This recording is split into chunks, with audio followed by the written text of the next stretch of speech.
इसको हम path length कहते हैं। मगर अब मुझे AC वैल्यू निकालना है तो मुझे क्या करना पड़ेगा, AC वैल्यू निकालने के लिए मुझे क्या करना पड़ेगा, ये राइट एंगल ट्रायंगल है तो AC निकालने के लिए मुझे AB square plus BC square करना पड़ेगा। समझ में आ रहा है? क्यों? क्योंकि AC क्या है, ये हाइपोटेन्यूज है किसका, राइट एंगल ट्रायंगल का। तो AC के लिए फॉर्मूला क्या है अपने पास,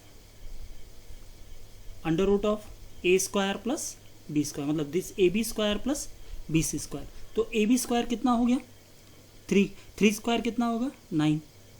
सिमिलरली BC कितना है 4 है, 4 स्क्वायर कितना होगा 16, 16 प्लस 9 25, स्क्वायर रूट ऑफ 25 कितना होगा 5। तो AC डिस्टेंस कितना हुआ 5 मीटर। आ रहा है समझ में? तो AC जो है वो डिस्प्लेसमेंट कहलाएगा। AC is called as what, displacement. और उसका डिस्प्लेसमेंट का वैल्यू कितना होगा, डिस्प्लेसमेंट का वैल्यू होगा 5 मीटर। क्लियर हो गया? सो और वंस अगेन समझ लो, ये जो डिस्प्लेसमेंट है वो कभी भी डिस्टेंस से बराबर रह सकता है और लेस भी रह सकता है। जब भी बॉडी मूव कर रहा है स्ट्रेट लाइन में सेम डायरेक्शन में, तो डिस्टेंस और डिस्प्लेसमेंट दोनों सेम रहेगा। ध्यान से सुनो, whenever the body moves along straight line and in the same direction, straight line में जा रहा है और सेम डायरेक्शन में जा रहा है, तब डिस्टेंस और डिस्प्लेसमेंट दोनों के दोनों इक्वल रहेंगे। अभी देखो अबव फिगर में डिस्प्लेसमेंट कितना हुआ, AC is equal to 5 metre. Similarly अभी दूसरा एग्जांपल देखो, a man goes 10 metre towards north then 20 metre towards east. Question में क्या दिया हुआ है, एक आदमी 10 मीटर जा रहा है कहाँ पर, नॉर्थ की तरफ, और 20 मीटर जाता है ईस्ट की तरफ, then what is the displacement. अभी इस प्रॉब्लम को सॉल्व करने के लिए अभी देखो यहाँ से क्या होगा, टोटल अंडरस्टैंडिंग है तुम्हारा फिजिक्स का कॉन्सेप्ट के बारे में। अब ये इस प्रॉब्लम में क्वेश्चन क्या पूछा गया है, a man goes 10 metre towards north. एक आदमी नॉर्थ की तरफ कितना जा रहा है 10 मीटर, और उसके बाद 20 मीटर टूवर्ड्स ईस्ट, ईस्ट की तरफ 20 मीटर जा रहा है। तो व्हाट इज द डिस्प्लेसमेंट। अभी इस प्रॉब्लम को समझने के लिए फिर से इस फिगर की तरफ आ जाओ। जिस तरह से इस फिगर में हमने देखा, और एक है, इसको सॉल्व करने के लिए हम क्या करेंगे, ईस्ट बोला हुआ है तो X axis is taken as east and Y axis is taken as north. अब थोड़ा सा इमेजिन कर पा रहे हो, X axis is east and Y axis is north. East में कितना जा रहा है वो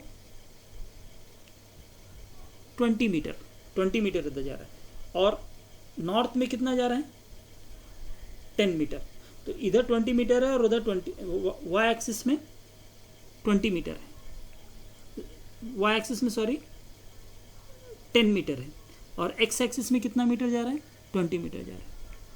तो मुझे डिस्प्लेसमेंट निकालना है तो मुझे क्या करना पड़ेगा, इन दोनों को ऐड करना पड़ेगा, मतलब कंबाइन करना पड़ेगा। तो ये किस तरह से होगा, ये इधर नेगेटिव एक्स एक्सिस हो जाएगा, ये नॉर्थ मतलब ऊपर की तरफ जा रहा है, और एक्स एक्सिस मतलब इस तरह से जाएगा, ओके, एक्स एक्सिस में।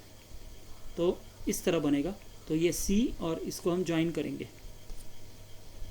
तो इसका डिस्प्लेसमेंट का फॉर्मूला क्या आ जाएगा, 20 स्क्वायर प्लस 10 स्क्वायर। अभी हमने देखा 20 स्क्वायर प्लस 10 स्क्वायर, तो 20 स्क्वायर कितना हो जाएगा 400, 10 स्क्वायर कितना होगा 100, तो 400 प्लस 100 कितना हो जाएगा 500।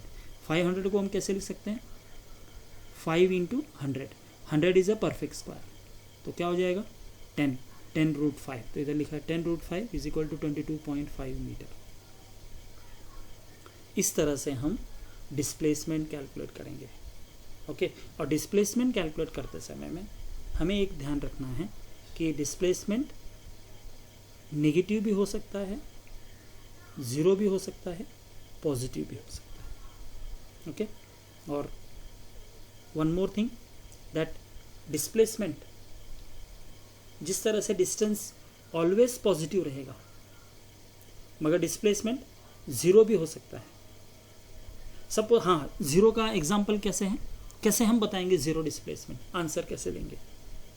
सपोज मैंने एक पॉइंट पे खड़ा हूँ, वो पॉइंट ए है, वहाँ से घूम के फिर से मैं ए पॉइंट पर आके रुक जाता हूँ। ओके, मैंने ए पॉइंट से स्टार्ट किया और घूम के फिर से ए पॉइंट पे अगर मैं आ गया, तो इनिशियल पॉइंट मेरा कितना था, ए था, फिर घूम के उसी पॉइंट पर आ गया, तो मेरा डिस्प्लेसमेंट क्या कहलाएगा, ज़ीरो कहलाएगा। ध्यान से सुनो, मैंने स्टार्ट किया ए से, ए के जाने के बाद मैं भले ही मैं 5 किलोमीटर जाके फिर से ए के ऊपर आ जाऊं, ए से मैंने स्टार्ट किया और ईस्ट की तरफ, एक्स एक्सिस की तरफ 1 किलोमीटर गया, और 1 किलोमीटर जाने के बाद फिर से मैं ए पॉइंट पर आ गया, जहाँ से मैंने स्टार्ट किया था उधर जाके रिटर्न घूम के भले ही मैं आके वापस उसी पॉइंट पर आ गया, तो मेरा डिस्प्लेसमेंट कितना कहलाएगा, ज़ीरो। मगर डिस्टेंस ट्रैवल्ड कितना कहलाएगा, क्योंकि मैं ए से स्टार्ट कर रहा हूँ, ए से स्टार्ट करके मैं एक्स एक्सिस की तरफ जा रहा हूँ 1 किलोमीटर, और फिर से ए पर आ रहा हूँ, तो 1 किलोमीटर राइट साइड में जाके फिर से ए पॉइंट पर आ जाऊँ, तो मेरा डिस्टेंस कितना होगा, डिस्टेंस 2 किलोमीटर होगा, मगर मेरा डिस्प्लेसमेंट क्या कहलाएगा, ज़ीरो कहलाएगा। अब क्वेश्चन ये है कि ज़ीरो क्यों होगा ये, क्योंकि मैं जिस पॉइंट से स्टार्ट कर रहा हूँ उसी पॉइंट में आके रुक जा रहा हूँ, तो ये है अपना डिस्प्लेसमेंट। क्लियर हो गया, अच्छी तरह से समझ लो, समझ में नहीं आ रहा है तो बार बार इस वीडियो को देखो, इसको सुनो। ओके, नोट्स तो मैंने दे दिए हैं, ये इसमें नोट्स देख के तुम इसके नोट्स तुम बना लोगे, मगर नोट्स से ज़्यादा इम्पोर्टेंट अपने को क्या है, समझना बात है। डिस्टेंस और डिस्प्लेसमेंट इनिशियल में थोड़ा सा तकलीफ होगा, तकलीफ इन द सेंस अब तक हमें कैसे था, ये आदत था हमारा 10 तक, आदत ऐसा है कि जो लिखाया है वही पढ़ के जाना है, रट मार के जाना है और उसी को ही आंसर देना। मगर अब यहाँ से तुमको थोड़ा अपना स्ट्रैटेजी चेंज करना पड़ेगा पढ़ाई के मामले में। You have to understand first, after understanding you have to write it proper way. उसको लिखो, समझो, अंडरस्टैंड करने के बाद लिखो। ये सीधा सीधा नहीं है, थोड़ा सा फिजिक्स टफ जाना वाला है। क्यों टफ जाने वाला है, क्योंकि यहाँ पे लॉजिकल थिंकिंग होना भी जरूरी है, कॉन्सेप्चुअल अंडरस्टैंडिंग भी जरूरी है। इनिशियल लेवल में थोड़ा तकलीफ होगा फर्स्ट ईयर में, मगर सेकेंड ईयर आते आते पूरा कॉन्सेप्ट आपका एक बार क्लियर हो गया तब इजी हो जाएगा। तो हमने अभी सिर्फ 2 टॉपिक देखा है, डिस्टेंस देखा है और डिस्प्लेसमेंट देखा है। डिस्टेंस किसे कहेंगे हम, मैं ए पॉइंट से स्टार्ट कर रहा हूँ, मेरे फ्रेंड के पास जा रहा हूँ जिसका घर 1 किलोमीटर दूर है, तो मैंने ए से स्टार्ट किया, मेरे घर से स्टार्ट किया और फ्रेंड के घर में गया, वो 1 किलोमीटर दूर है। उधर जाने के बाद वो काम करके वापस मैं अपने घर पे आ गया। तो डिस्प्लेसमेंट अगर मुझे पूछा गया तुम्हारा डिस्प्लेसमेंट कितना हुआ, तो मैं कहूँगा डिस्प्लेसमेंट 0 हुआ, क्योंकि जिस पॉइंट से मैंने स्टार्ट किया फिर से उसी पॉइंट में आके रुक गया। मगर मुझे पूछा गया तुम्हारा डिस्टेंस कितना है, तो मैं कहूँगा डिस्टेंस और पाथ लेंथ कितना होगा, 1 किलोमीटर राइट में गया और वापस आया, तो जाने का 1 किलोमीटर, रिटर्न आने का 1 किलोमीटर, तो टोटल मेरा डिस्टेंस कितना हो गया, 2 किलोमीटर पाथ लेंथ हो गया या डिस्टेंस ट्रैवल्ड हो गया। समझ में आ रहा है, इसे हम डिस्टेंस कहेंगे। और डिस्प्लेसमेंट कितना होगा इस केस में, 0 कहलाएगा, डिस्प्लेसमेंट इज 0। तो डिस्प्लेसमेंट क्या हो सकता है, 0 भी हो सकता है, नेगेटिव भी हो सकता है और पॉजिटिव भी हो सकता है। डिस्प्लेसमेंट डिस्टेंस से कभी भी ज़्यादा नहीं होगा, बराबर हो सकता है, मगर डिस्प्लेसमेंट क्या होगा, लेस देन और इक्वल टू डिस्टेंस आएगा। इसलिए सेकेंड पेज में, सेकेंड इसमें देख लो, इधर लिखा हुआ है when a body moves along the straight line in the same direction, same direction में अगर जब बॉडी जा रहा है तो डिस्टेंस और डिस्प्लेसमेंट दोनों सेम रहेंगे, डिस्टेंस भी उतना ही रहेगा और डिस्प्लेसमेंट उतना ही रहेगा। जनरली डिस्प्लेसमेंट लेस देन और इक्वल टू डिस्टेंस होता है। अभी ये जैसे अबव फिगर में दिया है, in above figure the displacement is given by AC is equal to 5 metre. अब ये 5 मीटर कैसे आया हुआ है, अगर हम पहले के इसमें देखेंगे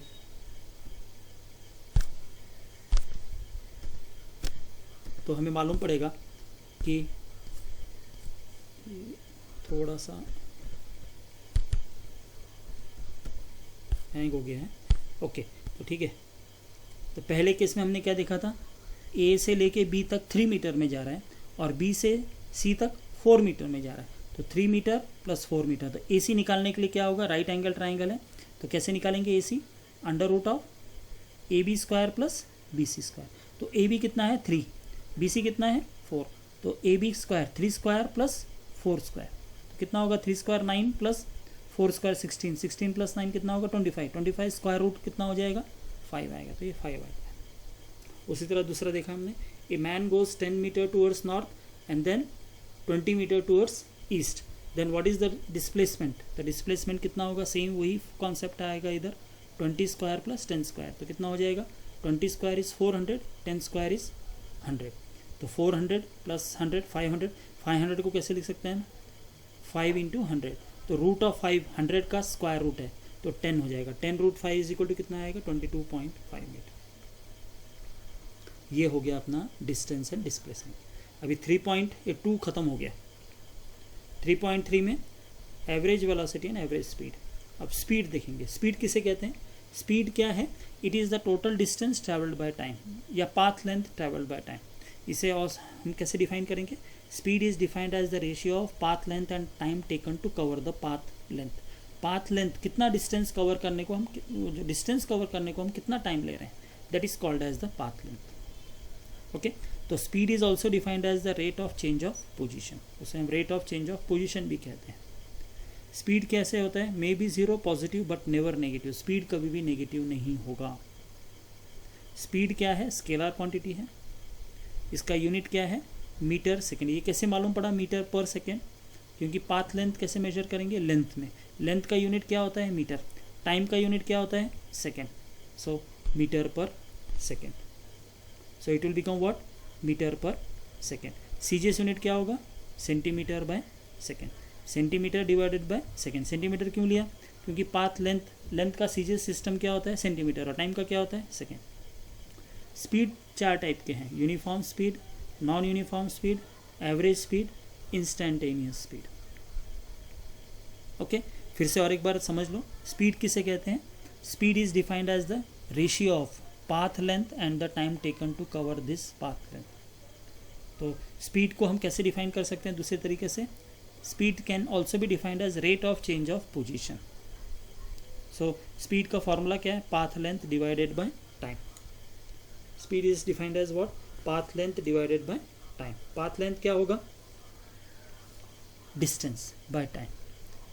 स्पीड में भी 0 positive but never negative, speed क्या होगा 0 भी हो सकता है पॉजिटिव भी हो सकता है, मगर स्पीड नेगेटिव में नहीं आता।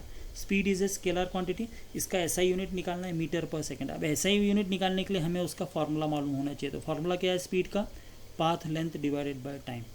पाथ लेंथ को हम डिस्टेंस भी कहते हैं, जैसे हमने फर्स्ट इसमें देख लिया था। Okay, so speed is what, path length divided by time. तो speed is maybe positive, maybe 0 but never negative. तो ऐसा यूनिट क्या होगा मीटर पर सेकेंड, और इसका सीजीएस यूनिट क्या होगा, पाथ लेंथ को कैसे मेजर करेंगे सेंटीमीटर में, टाइम को मेजर कैसे करेंगे सेकेंड में।